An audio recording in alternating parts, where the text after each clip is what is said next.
मित्रों, आज इस पोस्ट के माध्यम से हम आपको एक ऐसी पौराणिक कथा के बारे में बताने जा रहे हैं जिसमें एक बालक अपने नेत्रहीन माता पिता की भक्ति में और अपने कर्तव्य को पूरा करने में अपना सारा जीवन समर्पित कर देता है। श्रवण कुमार की कहानी रामायण से संबंधित है। चलिए तो श्रवण कुमार की कहानी के बारे में हम विस्तार पूर्वक जानते हैं। जहां आज के बच्चे अपने माता पिता को घर से बाहर निकालकर अपने जीवन को सुख और खुशहाल समझते हैं, वहीं यह बालक अपने माता पिता की सेवा करना ही अपना धर्म कर्तव्य समझता है।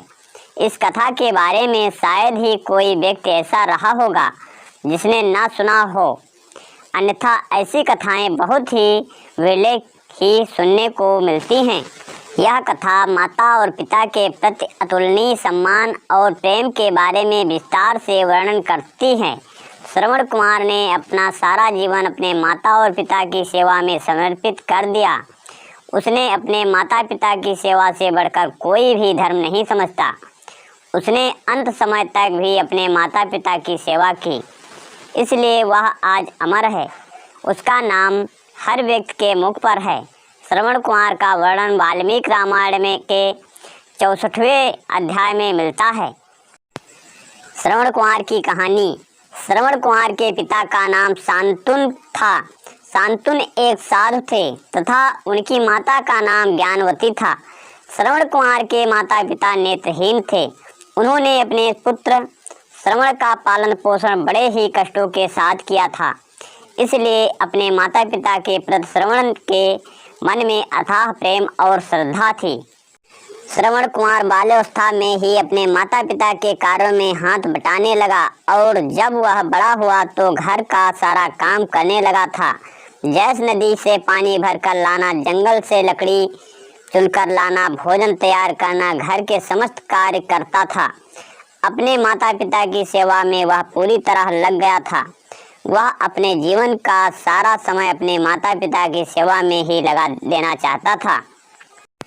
श्रवण कुमार विवाह के योग्य हुए तो उनके माता पिता ने उनका विवाह एक स्त्री के साथ करवा दिया, परंतु जिस स्त्री से उनका विवाह हुआ था वह स्त्री उनके नेत्रहीन माता पिता को बोझ मानती थी।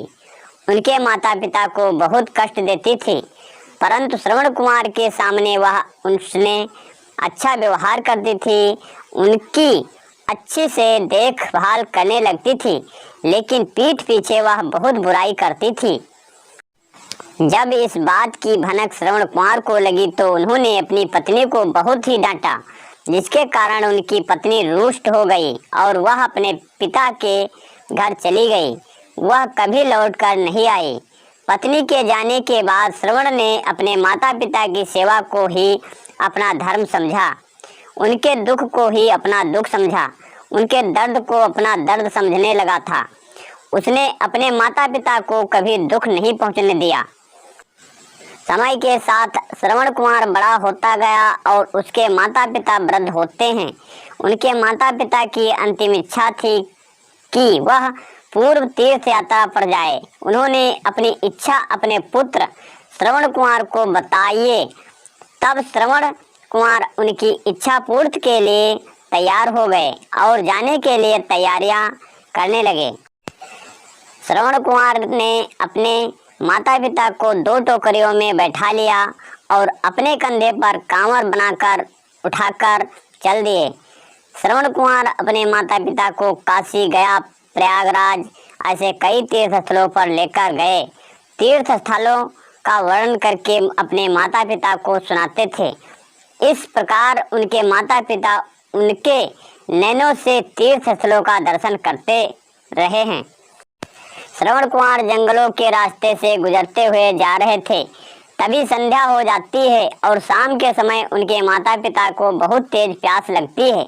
उन्होंने श्रवण कुमार से पानी लाने को कहा। श्रवण कुमार ने एक पेड़ के नीचे अपने माता पिता में बैठे कांवर को रखा और कलश लेकर जल की खोज में निकल पड़े। थोड़ी दूर चलने के बाद उन्हें एक नदी दिखाई देती और वह उस नदी के पास पहुंच गए। उसी दिन अयोध्या के राजा दशरथ वनों में शिकार करने निकले थे। दिन भर इधर उधर घूमने के बाद, जंगलों में भटकने के बाद में कोई शिकार नहीं मिला और वह घर की ओर प्रस्थान करने ही लगे थे कि उन्हें नदी के तट पर आहट सुनाई दी। उन्होंने सोचा कि अवश्य कोई वन्य जीव नदी तट पर प्यास बुझाने आया होगा। राजा दशरथ नदी की ओर बढ़े और एक पेड़ के नीचे रुककर शब्द भेदी बाण चला दिया। बाण आहट की ओर बढ़ रहा था। जो आहट राजा दशरथ को सुनाई दी थी, किंतु वह कोई वन्य प्राणी व जीव नहीं बल्कि श्रवण कुमार थे, जो अपने माता पिता के लिए जल लेने गए थे। बाण उनके सीने में जाकर लगा और वह पीड़ा के कराहने लगे। यह कराह सुनकर राजा दशरथ को अपनी गलती का एहसास हुआ और वे नदी के तट पर पहुँचे। श्रवण कुमार घायल अवस्था में वहां पर पड़े रहे। राजा दशरथ जब वहां पर पहुंचे तो उन्हें बड़ा ही दुख हुआ। वे अपने आप को कोसने लगे। वे श्रवण कुमार से क्षमा मांगने लगे। तब श्रवण कुमार ने कहा, हे राजन, मुझे अपनी मृत्यु का कोई दुख नहीं है। दुख है तो मुझे अपने माता पिता की इच्छा का, जो मैं पूरा नहीं कर पाया। मैं उन्हें समस्त तीर्थों की यात्रा न करा सका और वह इस समय प्यास में व्याकुल हैं। मैं उन्हें पानी ना पिला सका। हे राजन, कृपया इस कलश को लेकर जाइए और मेरे माता पिता की प्यास बुझा दीजिए। इतना कहकर श्रवण कुमार ने अपने प्राण त्याग दिए।